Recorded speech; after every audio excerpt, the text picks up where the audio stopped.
Assalamualaikum warahmatullahi wabarakatuh. Kami dari kelompok 2 akan mempresentasikan hasil diskusi kami, yaitu asuhan keperawatan Space Occupying Lesion atau SOL, yang beranggotakan Anissa Irma, Cici Anjani, Nur Hikmah, Rizky Hidayat, dan Siti Mutmainah. Anatomi dan fisiologi. Otak terdiri dari 100 sampai 2 miliar sel aktif yang saling berhubungan yang bertanggung jawab atas fungsi mental dan intelektual kita. Adapun sistem saraf secara garis besar dibagi menjadi dua, yaitu yang pertama, sistem saraf pusat atau SSP. Yang kedua, sistem saraf tepi atau SST. Next, komponen dari otak adalah yang pertama, cerebrum. Cerebrum dibagi menjadi lobus frontalis, lobus temporalis, lobus parietalis, lobus occipitalis, lobus limbik. Yang kedua, cerebellum. 3. Brainstem. 4. Anatomi peredaran darah otak. Diagnosa risiko tinggi terhadap ketidakefektifan pola nafas berhubungan dengan kerusakan neurovaskular, kerusakan kognitif. Kriteria hasilnya, pasien dapat dipertahankan pola nafas efektif bebas sianosis dengan GDA dalam batas normal. Intervensinya: 1. Kaji dan catat perubahan frekuensi, irama, dan kedalaman pernafasan. Yang kedua, angkat kepala tempat tidur sesuai aturan atau posisi miring sesuai indikasi. Next, anjurkan untuk bernafas dalam jika pasien sadar. Lakukan pengisapan lendir dengan hati-hati. Jangan lebih dari 10 sampai 15 detik. Catat karakter warna, kekentalan, dan kekeruhan sekret. Yang kelima, pantau penggunaan obat-obatan depresan seperti sedatif. Kolaborasi, berikan O2 sesuai indikasi. Lakukan fisioterapi dada jika ada indikasi. Yang ketiga, nyeri akut atau kronis berhubungan dengan agen pencedera fisik, kompresi saraf oleh SOL, peningkatan tik. Next, nyeri akut atau kronis berhubungan dengan agen pencedera fisik, kompresi saraf oleh SOL, peningkatan tik. Adapun kriteria hasilnya, pasien melaporkan nyeri berkurang, menunjukkan perilaku untuk mengurangi kekambuhan atau nyeri. Intervensinya, kaji keluhan nyeri, tingkat, skala, durasi, dan frekuensi nyeri yang dirasakan oleh klien. Yang kedua, observasi keadaan nyeri nonverbal, metik ekspresi wajah, gelisah, menangis, menarik diri, diaporesis, perubahan frekuensi jantung, pernafasan, dan tekanan darah. Next, anjurkan untuk istirahat dan ciptakan lingkungan yang tenang. 4. Berikan kompres panas lembab pada kepala, leher, lengan sesuai kebutuhan. Yang kelima, lakukan pemijatan pada daerah kepala, leher, lengan jika pasien dapat toleransi terhadap sentuhan. 6. Sarankan pasien untuk menggunakan persyaratan positif, yaitu seperti saya sembuh atau saya suka hidup ini. Kolaborasinya, yang pertama, berikan analgetik atau narkotik sesuai indikasi. Yang kedua, berikan antiemetik sesuai indikasi. Pembahasan kasusnya, yang pertama, anamnesis. Identitas klien, keluhan utama, riwayat penyakit dahulu, riwayat kesehatan keluarga. Riwayat kesehatan keluarga, kebiasaan makan.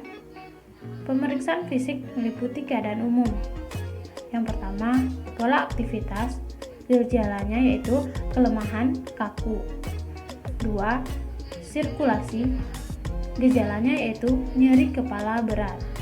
Yang ketiga, integritas ego. Gejalanya faktor stres, perubahan sikap dan tingkah laku. Next, makan atau cairan. Gejalanya nausea. Yang kelima, neurosensori. Gejalanya nyeri kepala, gangguan penglihatan, wajah tidak simetris, tidak mampu melawan tahanan pemeriksa,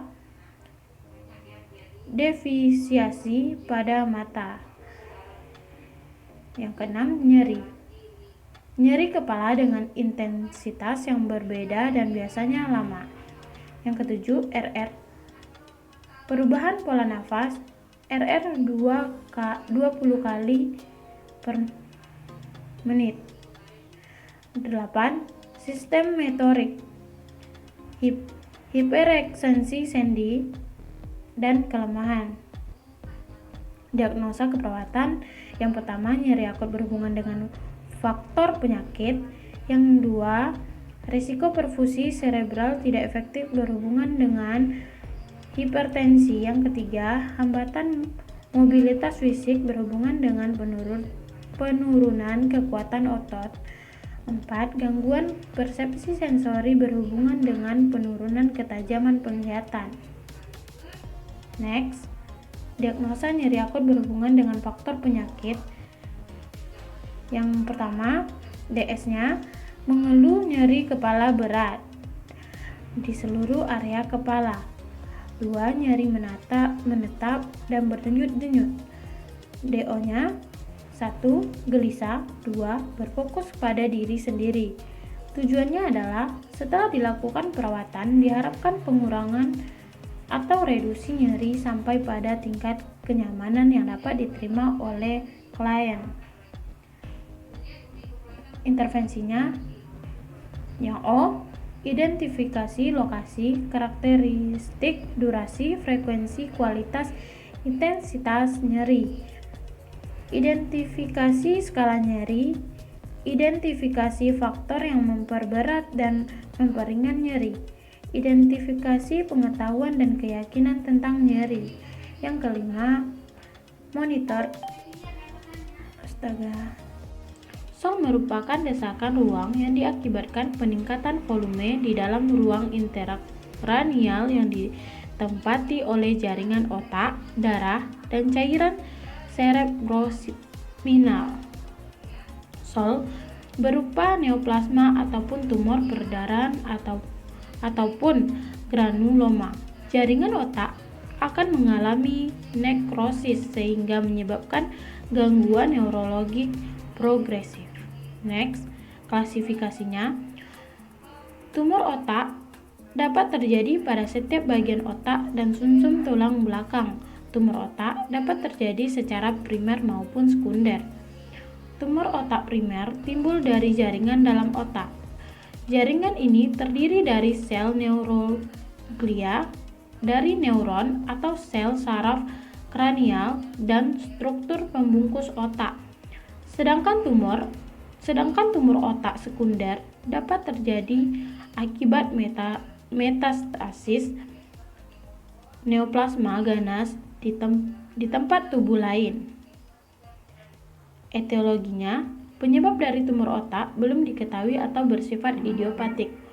Walaupun tipe sel tumor dapat diidentifikasi pada tumor otak, mekanisme penyebab sel menjadi abnormal belum diketahui. Patofisiologi. Ada 3 komponen di dalam kranium yaitu otak, CSS, dan darah. Foramen magnum adalah sebuah lubang keluar utama pada kranium yang memiliki tentorium pemisah antara hemisfer cerebral dari cerebellum. Adapun manifestasi klinis, tumor otak tergantung pada lokasi dan ukuran tumor, laju pertumbuhan dan munculnya gejala tergantung pada lokasi, ukuran, dan tingkat mitosis sel-sel jaringan.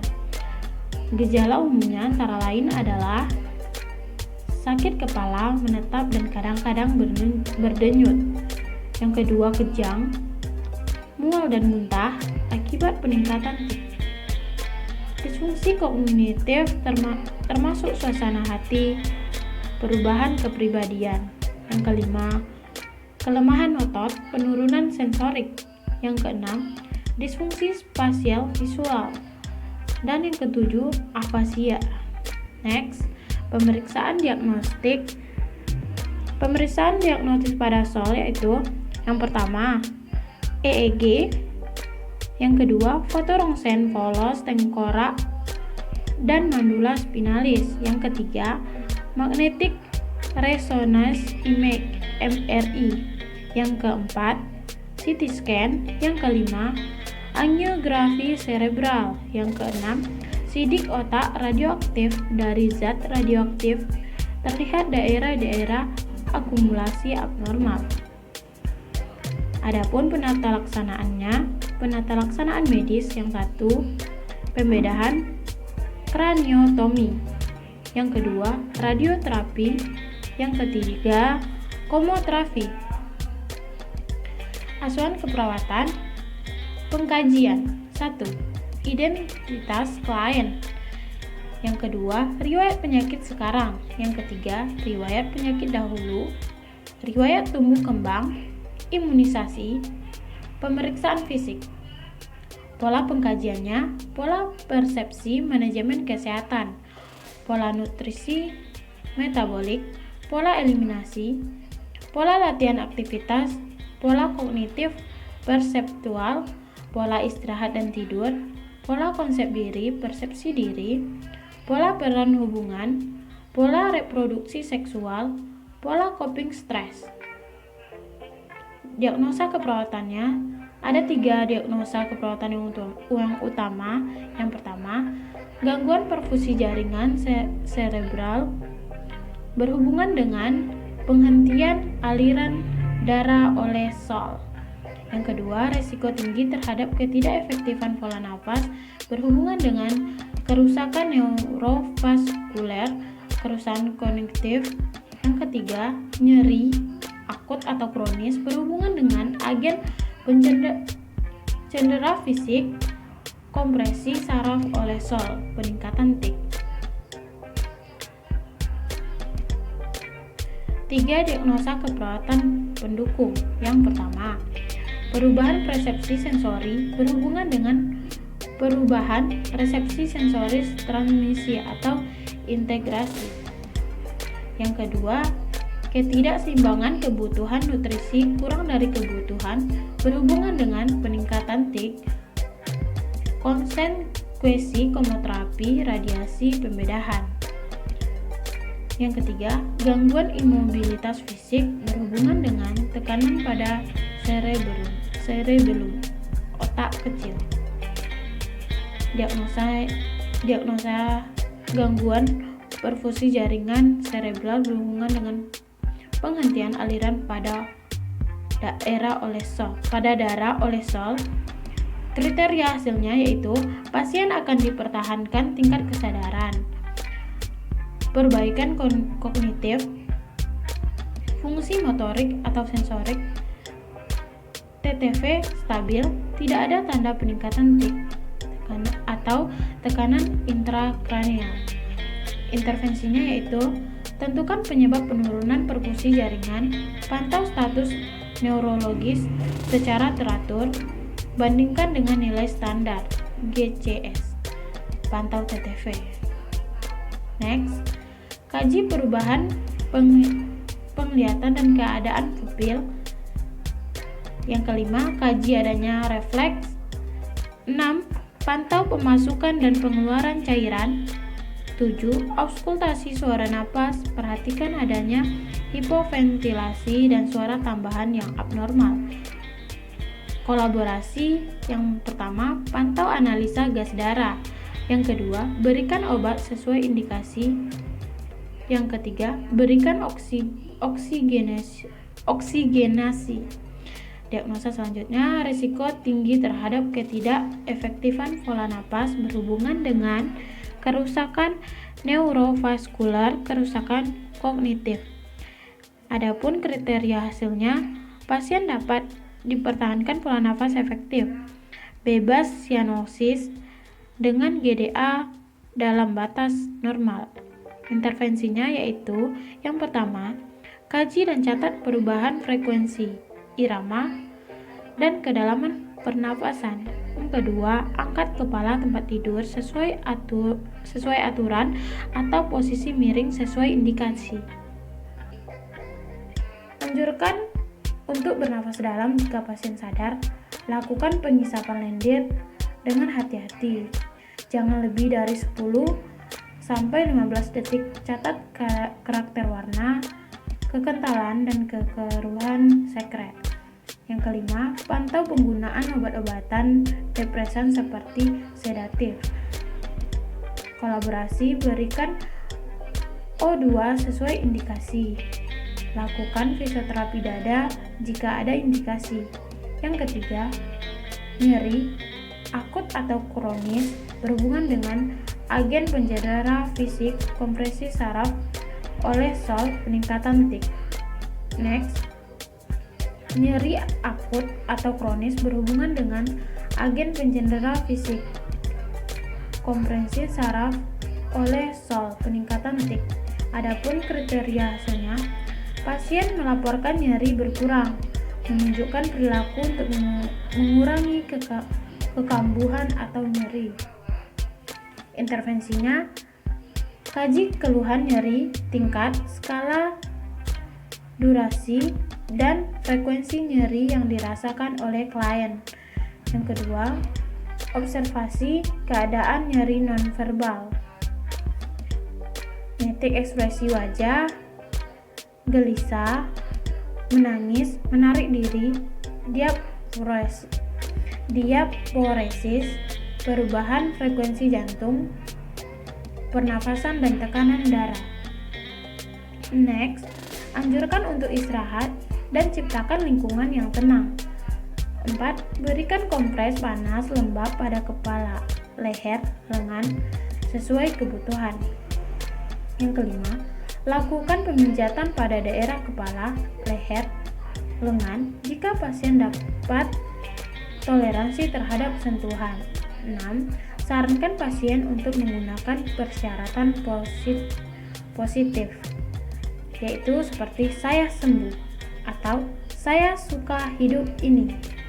Kolaborasinya, yang pertama, berikan analgetik atau narkotik sesuai indikasi. Yang kedua, berikan antiemetik sesuai indikasi. Pembahasan kasusnya, yang pertama, anamnesis, identitas klien, keluhan utama, riwayat penyakit dahulu, riwayat kesehatan keluarga,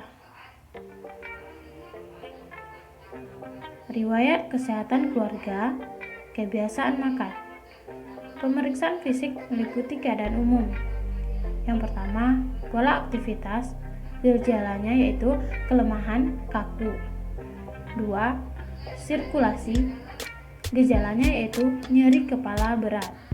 Yang ketiga, integritas ego, gejalanya faktor stres, perubahan sikap dan tingkah laku. Next, makan atau cairan, gejalanya nausea. Yang kelima, neurosensori, gejalanya nyeri kepala, gangguan penglihatan, wajah tidak simetris, tidak mampu melawan tahanan pemeriksa, defisiasi pada mata. Yang keenam, nyeri kepala dengan intensitas yang berbeda dan biasanya lama. Yang ketujuh, RR, perubahan pola nafas, RR 20 kali per menit. 8. sistem motorik, hiperekstensi sendi, dan kelemahan. Diagnosa keperawatan yang pertama, nyeri akut berhubungan dengan faktor penyakit. Yang kedua, risiko perfusi cerebral tidak efektif berhubungan dengan hipertensi. Yang ketiga, hambatan mobilitas fisik berhubungan dengan penurunan kekuatan otot. 4. Gangguan persepsi sensori berhubungan dengan penurunan ketajaman penglihatan. Next, diagnosa nyeri akut berhubungan dengan faktor penyakit. Yang pertama, DS-nya mengeluh nyeri kepala berat di seluruh area kepala. 2. Nyeri menetap dan berdenyut-denyut. DO-nya 1. Gelisah. 2. Berfokus pada diri sendiri. Tujuannya adalah setelah dilakukan perawatan diharapkan pengurangan atau reduksi nyeri sampai pada tingkat kenyamanan yang dapat diterima oleh klien. Intervensinya, pertama, identifikasi lokasi, karakteristik, durasi, frekuensi, kualitas, intensitas nyeri. Yang kedua, identifikasi skala nyeri, identifikasi faktor memperberat dan memperingan nyeri. Yang keempat, identifikasi pengetahuan dan keyakinan tentang nyeri. Yang kelima, monitor efek samping penggunaan analgetik. Yang M, 1. Berikan teknik non-farmakologis untuk mengurangi rasa nyeri. Yang kedua, kontrol lingkungan yang memperberat rasa nyeri, misalnya suhu ruangan, pencahayaan, dan kebisingan. Yang ketiga, fasilitasi istirahat dan tidur. Yang E, yang pertama, ajarkan penggunaan teknik non-farmakologis. Yang kedua, ajarkan metode farmakologi untuk menurunkan nyeri.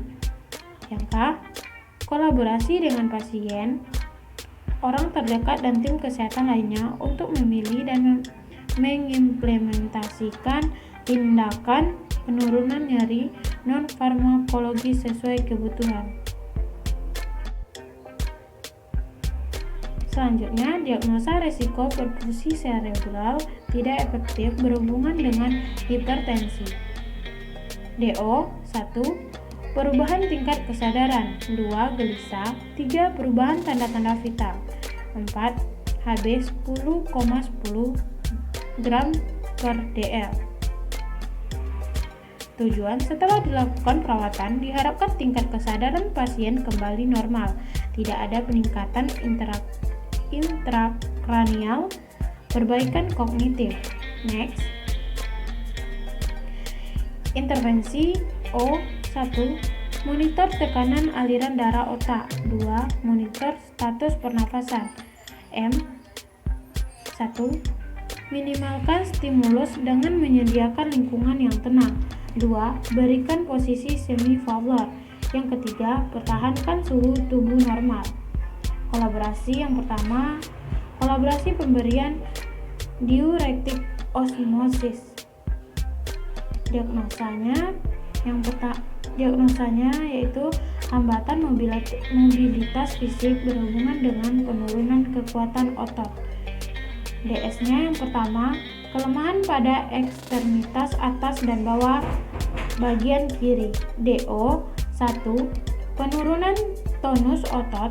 Yang kedua, kekuatan otot ekstremitas kiri 3. Tidak mampu melawan tahanan pemeriksa. Tujuannya itu setelah dilakukan perawatan diharapkan aktivitas pergerakan fisik pasien menjadi meningkat.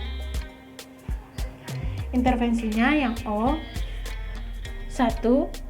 Identifikasi adanya nyeri atau keluhan fisik lainnya. Yang kedua, monitor kondisi umum selama melakukan mobilisasi. Yang ketiga, monitor frekuensi jantung dan tekanan darah sebelum memulai mobilisasi. M-nya yang pertama, fasilitasi aktivitas mobilisasi dengan alat bantu, misalnya pagar tempat tidur.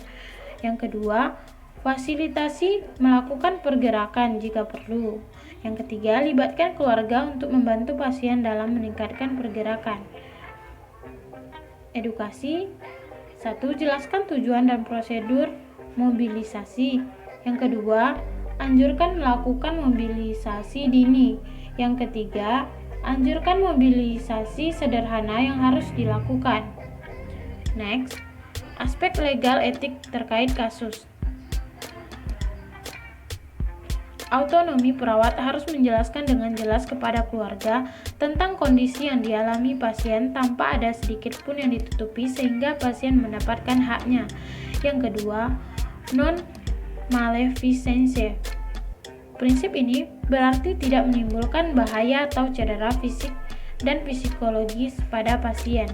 Yang ketiga, beneficence berarti hanya melakukan sesuatu yang baik. Perawat memberikan intervensi sesuai dengan kebutuhan dan diagnosa klien.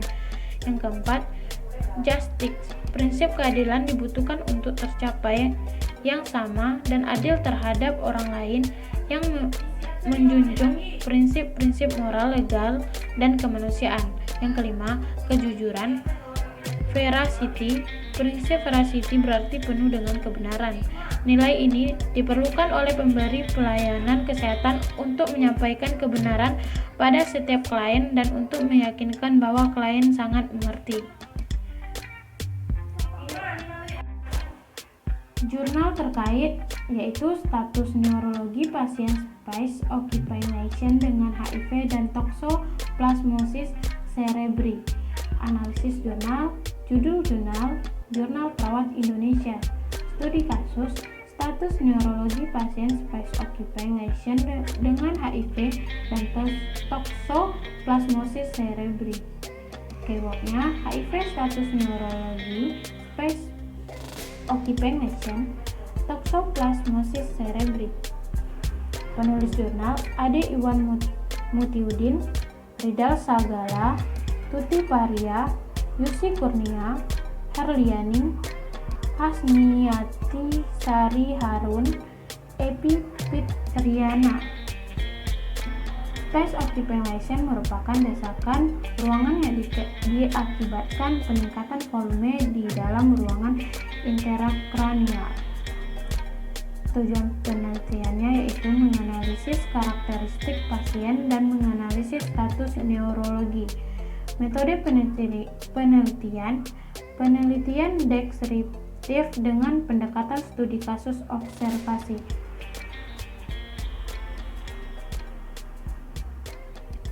Hasil penelitian, durasi mulai sakit yang dialami kedua pasien lebih dari 3 bulan dengan lama perawatan lebih dari 7 hari. Kedua pasien mempunyai riwayat penyakit penyerta yang sama dan baru mendapatkan terapi antiretroviral setelah dirawat di rumah sakit. Kekurangannya, gangguan status neurologi yang paling dominan tampak pada pasien space occupation dengan HIV dan toxoplasmosis cerebri, diantaranya keluhan sakit kepala, gangguan kognitif dan gangguan berbicara serta kelemahan otot. Saran: monitoring status neurologi secara komprehensif merupakan bagian penting terutama pada pasien space occupation. Lanjut, lesion dengan HIV dan toxoplasmosis cerebri. Agar pelayanan yang diberikan akan lebih optimal dan berkualitas sehingga dapat mengurangi angka morbiditas dan mortalitas yang diakibatkan oleh gangguan fungsi neurologi. Terapi modalitas keperawatan atau terapi komplementer terkait pada sistem pernafasan yang pertama, pembedahan, radioterapi, kemoterapi. 4. Rehabilitasi setelah pembedahan. Tren isu EBP dengan pelaksanaan terkait gangguan pada sistem pernafasan. Tumor otak adalah penyebab nyeri kepala yang tidak biasa pada orang dewasa. Namun, banyak tumor otak yang menyebabkan nyeri kepala biasanya disertai dengan tanda dan gejala neurologi lainnya. Secara umum, terapi tumor otak mendasari memperbaiki nyeri kepala. Namun, terapi ini juga dapat menyebabkan nyeri kepala. Pedoman berbasis bukti terbaru dari ACR berfungsi sebagai sumber informasi yang sangat baik bagi dokter terkait penggunaan pencitraan otak pada kasus nyeri kepala dengan kecurigaan tumor otak. Next, rekomendasi dari ACR 24 bahwa sebagian besar pasien yang datang dengan nyeri kepala primer non-traumatik tanpa komplikasi tidak perlu pemeriksaan pencitraan otak. Terapi pasien yang datang dengan tanda bahaya atau red flag berdasarkan riwayat atau pemeriksaan fisik harus dipertimbangkan dilakukan pemeriksaan tersebut untuk menyingkirkan penyebab sekunder yang mendasari seperti tumor otak. Wajib dilakukan evaluasi lebih lanjut dengan pemeriksaan pencitraan otak. Bila mana kita menemukan gejala maupun tanda klinikal red flags. Baiklah, cukup sekian presentasi kami. Apabila ada kesalahan dalam pengungkapan kalimat, kami mohon maaf. Baiklah, saya akhiri dengan wassalamualaikum warahmatullahi wabarakatuh.